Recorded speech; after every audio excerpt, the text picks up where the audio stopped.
5, 4, 3, 2, 1।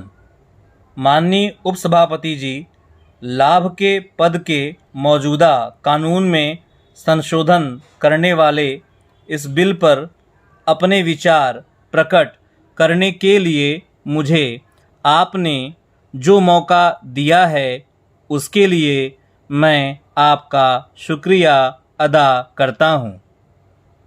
श्रीमान, जब यह विधेयक पहली बार सदन में माननीय गृह मंत्री जी द्वारा 2010 में प्रस्तुत किया गया था, तब भी मैंने उस विधेयक का विरोध किया था और आज जब यह संशोधित रूप में पुनः इस सदन में प्रस्तुत किया गया है, इस रूप में भी मैं अपने दल की ओर से इसका विरोध करता हूँ।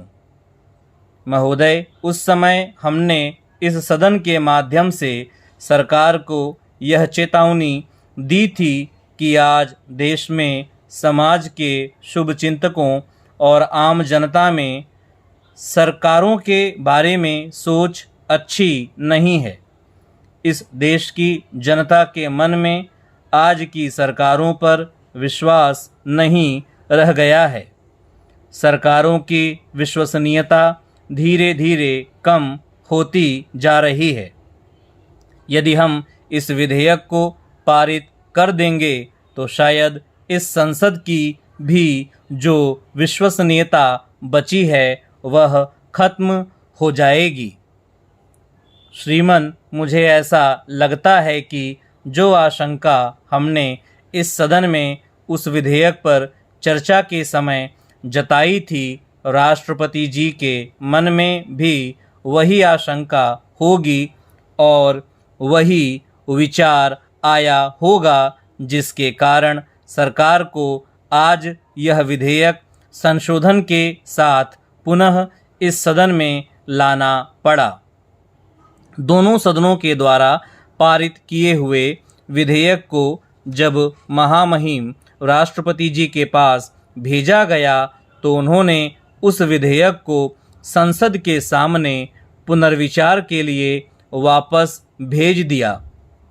मैं समझता हूँ कि जब महामहिम राष्ट्रपति जी द्वारा किसी विधेयक को पुनर्विचार के लिए सरकार के पास वापस भेजा जाता है तो इसका अर्थ यह निकलता है कि राष्ट्रपति जी उससे सहमत नहीं हैं।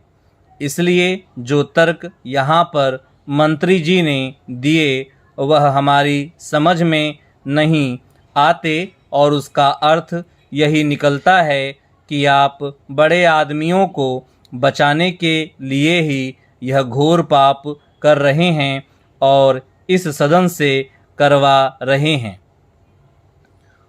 उपसभापति महोदय, कानून मंत्री जी जब यहाँ बोल रहे थे तो मैं उनकी बातों को सुनकर थोड़ा हैरान हो रहा था। उन्होंने इस सदन में कई तर्क दिए। हमारे मंत्री जी कानून के विद्वान हैं, इसलिए मैं उनको जवाब या सफाई देने के लिए यहाँ खड़ा नहीं हुआ हूँ।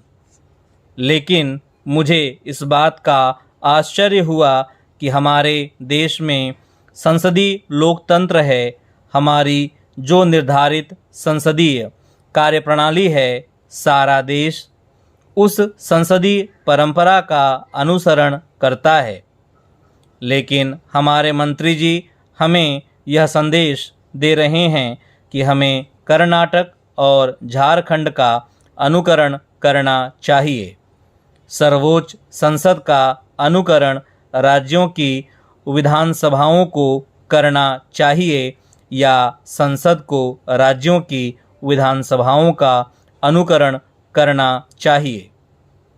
अगर वे सही हैं तो हम भी अपनी जगह सही हैं और यदि वे गलत हैं और यदि आप उनका अनुसरण करते हैं तो वह भी गलत है।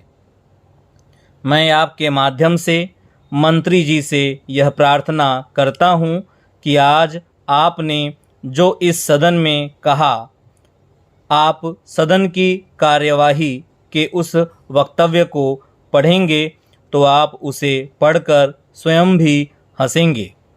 मंत्री जी, यह मुद्दा हमारी संसदीय परंपरा के गंभीर उल्लंघन का है, विवाद का नहीं है। यदि राज्य विधानमंडल गलती करते हैं तो हमें उसे दूर करना चाहिए, यह हमारा कर्तव्य है।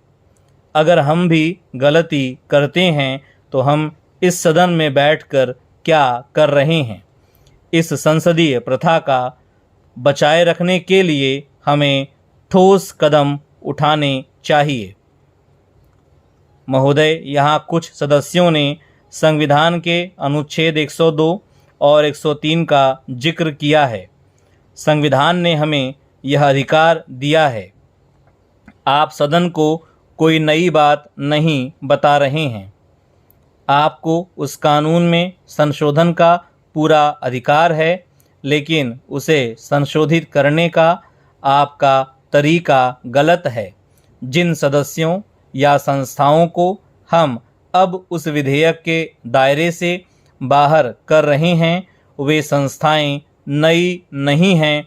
लाभ के पद का कानून नया नहीं है, वह कई वर्षों से चला आ रहा है। इस विधेयक से संबंधित संसदीय समिति में भी दोनों सदनों के 45 सदस्य शामिल हैं, लेकिन जब उन सदस्यों की नियुक्ति की गई तब उनको इस बात की जानकारी भी नहीं थी कि हमारे देश में लाभ के पद का कानून भी है और वे उसका उल्लंघन कर रहे हैं और लगातार करते आ रहे हैं।